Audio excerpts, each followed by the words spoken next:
नमस्कार। हर तस्वीर में कहानी देख रहे हैं आप और मैं आपके साथ रंजना रावत। और पहली तस्वीर आपको पटना की दिखाएंगे।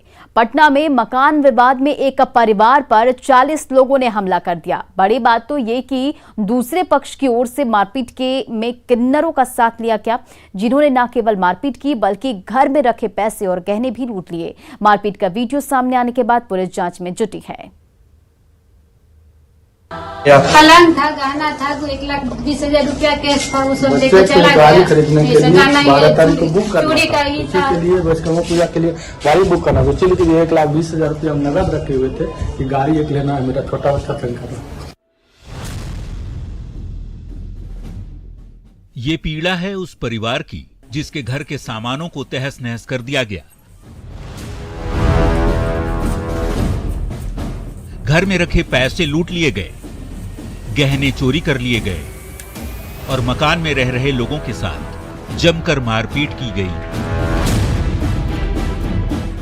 हंगामा किया गया। घरों में बिखरे पड़े सामान ये बताने के लिए काफी हैं कि ये हंगामा कितना जोरदार था। तस्वीरें पटना के रामकृष्ण नगर इलाके की हैं, जहां मकान विवाद में किन्नरों ने जमकर बवाल काटा। जी, ये किन्नर आए थे एक पक्ष की ओर से दूसरे पक्ष की पिटाई करने के लिए।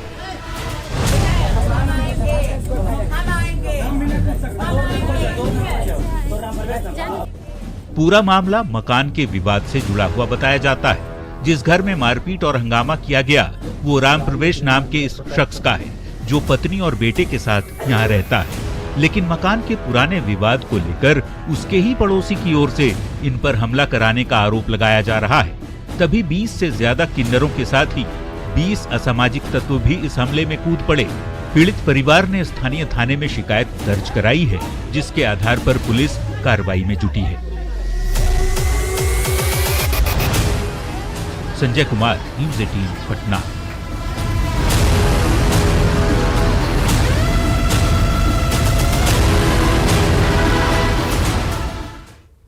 पटना की गलियों में कचरे का अंबार लगा हुआ है। नगर निगम के सफाई कर्मियों ने काम करने से इनकार कर दिया है। जानिए क्या है पूरा मामला।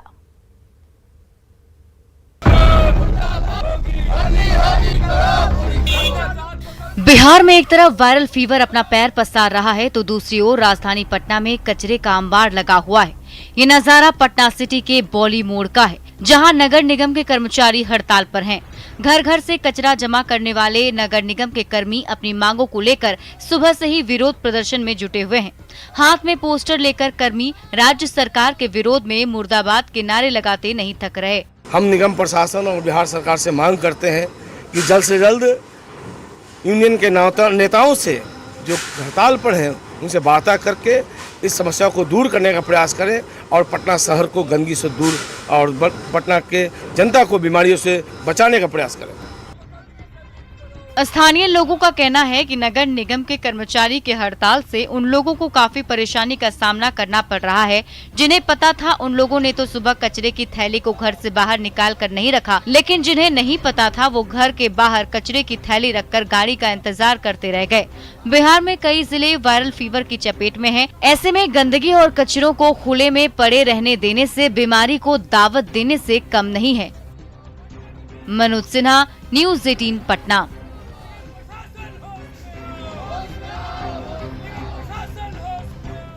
निकाय चुनावों में उम्मीदवार नामांकन कर रहे हैं, लेकिन खगड़िया में नामांकन की अनोखी तस्वीर सामने आई है, जहां जेल में बंद एक कैदी ने हथकड़ी में ही अपना नामांकन दर्ज कराया। इस दौरान वहां उनके समर्थकों का हुजूम भी देखने को मिला।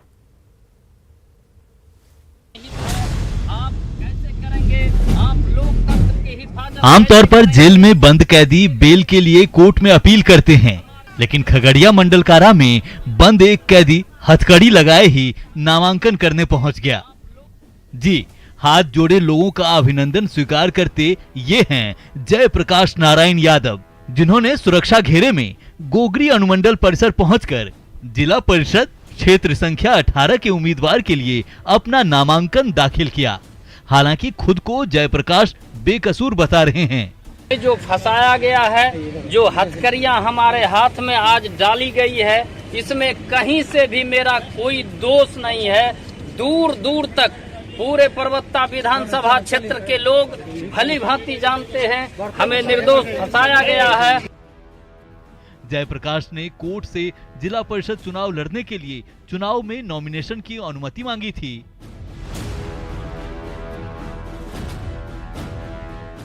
जिसके बाद अदालत ने इन्हें नामांकन करने की इजाजत दी। नामांकन दाखिल करने के बाद उनके समर्थकों ने फूल माला पहनाकर स्वागत किया। अबीर गुलाल उड़ाकर अपने नेता के समर्थन में नारेबाजी भी की गई। हालांकि नामांकन दर्ज करने के बाद पुलिस उन्हें वापस लेकर जेल गई। दिग्विजय कुमार, न्यूज़ 18 खगड़िया।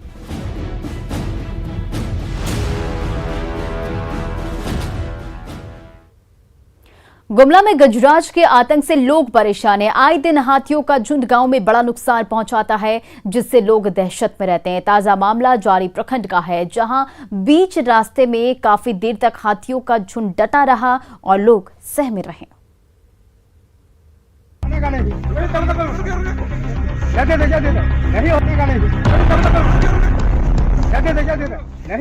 हाथों में मशाल लेकर जंगल की तरफ जाते लोगों का हुजूम और दहशत का माहौल।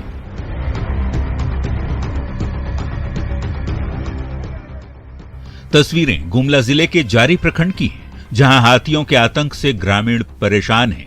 आए दिन हाथियों का झुंड यहां आ धमकता है और लोगों को परेशान करता है। ताजा मामला श्रीनगर इलाके के जंगल में पहुंचे हाथियों के झुंड से जुड़ा है। अचानक से बीच सड़क पर हाथियों का झुंड आ धमका। इससे वहां से गुजर रहे लोगों में काफी दहशत का माहौल देखा गया। लोगों का सामना गजराज से हुआ तो भीड़ भी जुटनी शुरू हो गई। वन विभाग को सूचना दी गई, जिसके बाद विभाग के कर्मचारी वहां पहुंचे और हाथियों को भगाने की कवायद शुरू की गई। यहाँ पर तीन तरह के क्षेत्र हैं। एक जो छत्तीसगढ़ से सटा हुआ है, खासकर रुद्रपुर जाली, और उसके बाद श्रीनगर का जो क्षेत्र है वो 12 माह में लगभग 9 माह वहाँ पर हाथी का आवागमन रहता है, एक तरह से कहें कि प्रकोप रहता है। बीते 9 महीने से हाथियों का झुंड श्रीनगर जारी के रुद्रपुर के जंगलों में मौजूद है। आए दिन गजराज घरों से लेकर खेतों में लगी फसल तक को नुकसान पहुंचाते हैं। ऐसे में वन विभाग की ओर से पश्चिम बंगाल के बांकुड़ा से हाथी भगाने वाले दस्ते को बुलाया गया है। साथ ही स्थानीय ग्रामीणों को भी स्पेशल ट्रेनिंग दी जा रही है, ताकि हाथियों के फिर से आने पर उन्हें खदेड़ा जा सके। साथ ही लोगों से बेवजह हाथियों को नहीं छेड़ने की अपील भी फॉरेस्ट डिपार्टमेंट की ओर से की जा रही है। रुपेश भगत, न्यूज़ 18 गुमला।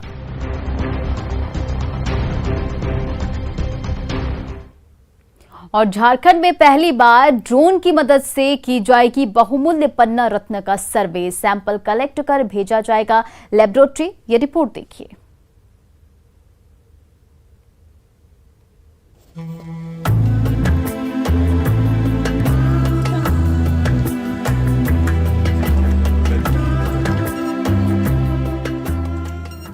ये नजारा पूर्वी सिंहभूम के गुड़ाबांधा प्रखंड की है।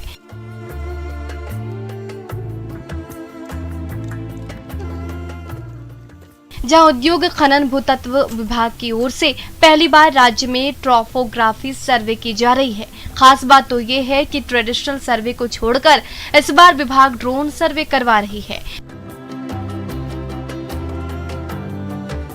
जहां पहले जंगलों के बीच जाकर मजदूरों की मदद से सर्वे करना पड़ता था, तो वहीं अब बिना जंगल में गए ही ड्रोन के जरिए एक्यूरेट और कम समय में सर्वे हो जाएगा। तो हमें प्रॉब्लम ये होता था कि इतने बड़े जंगल को, घने जंगल में काफ़ी सारे प्रॉब्लम्स आते हैं। तो इस वजह से हम अभी ड्रोन टेक्नोलॉजी का मदद से हमें फ़ायदा ये होगा कि जो चीज़ हम जंगल के अंदर जाके कर पाते थे, वही चीज़ हम जंगल के बाहर से कर सकते हैं। घने जंगलों के बीचों बीच पन्ना रत्न जैसी कीमती पत्थर का होना हमेशा से ही चर्चा का विषय रहा है। कई जगह ऐसी भी है जहां अवैध खनन की जाती है, पर कोई देखने वाला ही नहीं। जानकारी के मुताबिक पूरा इलाका करीब 25 स्क्वायर फीट का है। खनन विभाग स्थल पर पहुंचकर 8 से 9 जगहों से सैंपल ले रही है, जिसे लेबोरेटरी भेजकर इसकी गुणवत्ता चेक की जाएगी। ये सर्वे एक्चुअली झारखंड में भी पहली बार हो रहा है। अभी 18 जून 2021 को नया रूल भारत सरकार का नया MEMC रूल आया है। उसके तहत G4 लेवल एक्सप्लोरेशन के लिए हम लोग को ड्रोन सर्वे भी उसमें करना है। सर्वे में 6 DGPS की तो 3 ड्रोन की टीम शामिल है। ड्रोन टीम ने इससे पहले भी राज्य सरकार के साथ मिलकर कई राज्यों में सर्वे का काम किया। झारखंड खनन विभाग के हाथ रिपोर्ट आते ही सरकार टेंडर निकालने की योजना में है, जिससे लोगों के साथ साथ राज्य को भी लाभ होगा। भारत में पन्ना रत्न को लेकर मान्यता है कि रत्न धारण करने से बिगड़े काम बन जाते हैं। इसी वजह से इसकी बाजार में डिमांड भी उतनी है। इस विषय पर सरकार की पहल करते ही कई ग्रामीणों को रोजगार मिल सकता है। घाटशिला से प्रवंजन कुमार की रिपोर्ट।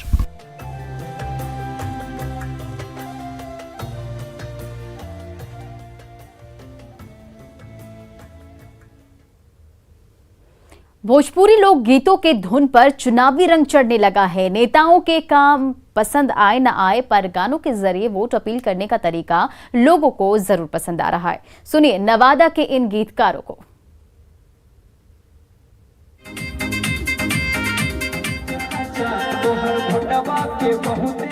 बात अगर गाने और राजनीति की जाए तो शायद ही कोई ऐसा हो जो इस कॉम्बिनेशन को पसंद नहीं कर पाए।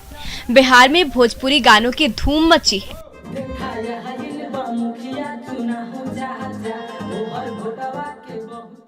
जहां पहले पोस्टर और बैनर के माध्यम से चुनाव प्रचार किया जाता था, वहीं अब गानों के जरिए वोट अपील की जा रही है।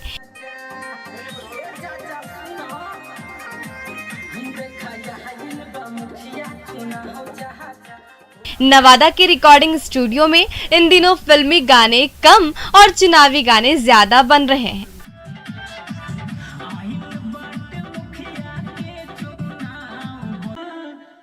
इतना ही नहीं, प्रचार गाने को लेकर स्टूडियो के बाहर लंबी कतार लग जाती है। प्रचार प्रसार के माध्यम से अब जो है बहुत ज़्यादा नवादा भी आगे बढ़ चुका है। तो हमारे जितने भी स्टूडियो सब में बहुत ज़्यादा वो भीड़ ज़्यादा बढ़ रहा है। इसको लेकर तमाम छोटे बड़े लोकल कलाकार को इससे मौका मिल रहा है, प्रावधान मिल रहा है। गीतकारों का कहना है कि कोरोना काल के इस मुश्किल भरे समय में उनके जिले में चुनावी प्रचार के जरिए संगीतकारों को रोजगार मिल पा रहा है, जिससे उनकी आर्थिक स्थिति में सुधार भी आया। बाजार में चुनावी प्रचार के गानों की डिमांड इतनी है कि उन्हें एक एक गाना कंपोज करने में पूरा दिन लग जाता है। मुखिया प्रचार और पंचायत जो भी है, मुखिया का भी जो भी इलेक्शन का आ रहा है माहौल, इसमें हम लोग का म्यूजिक रात दिन जो कि सिंगर स्टूडियो में आ रहे हैं और म्यूजिक बन रही है और कंटिन्यू काम हो रही है। यहाँ पे 24 घंटा काम किया जा रहा है। दरअसल चुनाव आयोग की सख्ती के कारण प्रचार करने के नए नए तरीके अपनाए जा रहे हैं। लाउड स्पीकर के अलावा नुक्कड़ नाटक, मोबाइल रिंगटोन और बड़े बड़े LCD के माध्यम से भी प्रचार देखने को मिल रहे हैं। अनिल विशाल, न्यूज़ 18, नवादा।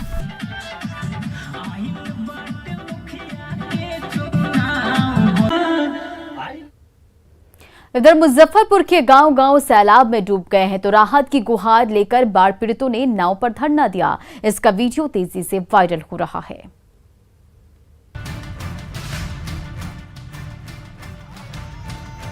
हर तरफ बूढ़ी गंडक नदी का अथाह पानी और इस पानी पर दौड़ रही है बाढ़ पीड़ितों की नैया। एक नहीं, दो नहीं, 3 नहीं, एक साथ कई सारे नाव तिरंगे के साथ बाढ़ के पानी में तैर रहे हैं और भारत माता की जय के नारे भी लगा रहे हैं।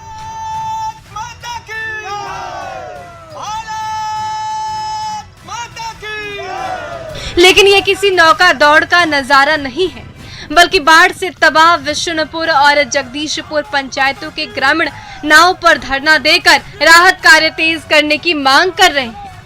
इसमें सभी ग्रामीण है, यहाँ के दूसरे जगह के नहीं।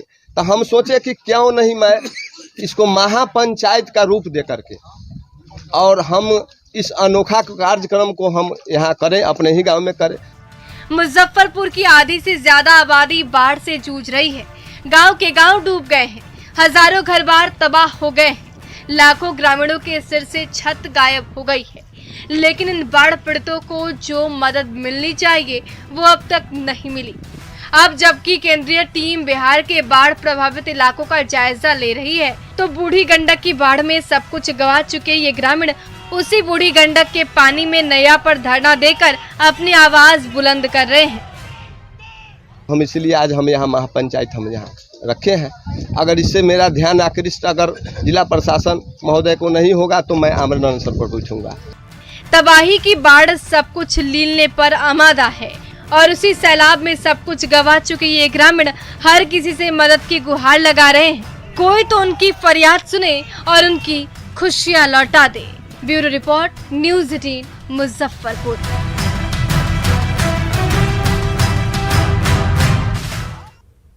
रामगढ़ के छिन्नमस्तिके मंदिर के कपाट 6 महीने से बंद है, तो पुजारी से लेकर पूजा दुकानदार तक परेशान है। श्रद्धालु चौखट पर ही मत्था टेक कर लौट रहे हैं।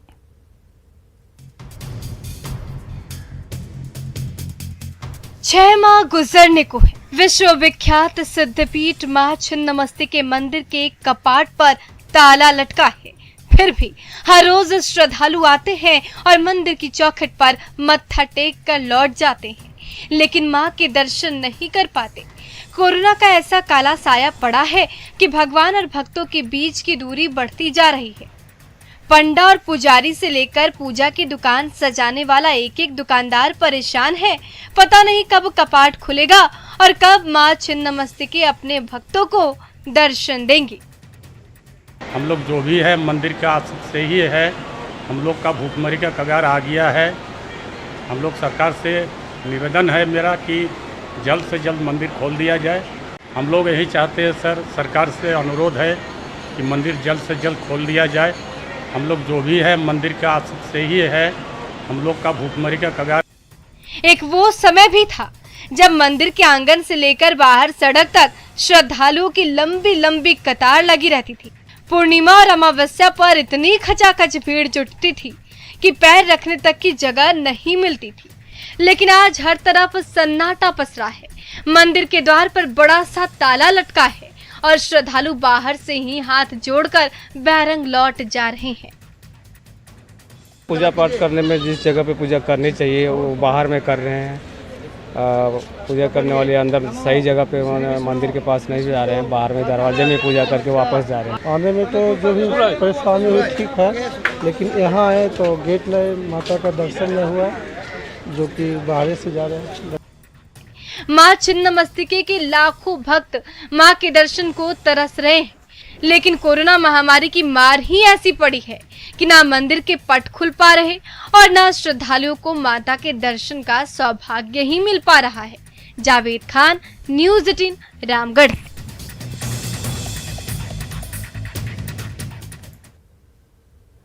और 14 सितंबर को हिंदी दिवस मनाया जाता है। हिंदी हमारी मातृभाषा है। ये हमारी जिम्मेदारी है कि हम हिंदी के प्रति अपने दायित्व को निभाएं, अपनी मातृभाषा के सम्मान को बढ़ाने के लिए सदैव तैयार रहें। इसी सोच से प्रेरित होकर न्यूज़ 18 आप सभी के लिए लाया है एक दिलचस्प कॉन्टेस्ट, जिसका नाम है हिंदी के सम्राट। इस कॉन्टेस्ट में भाग लेना बेहद आसान है। आपको 8506018018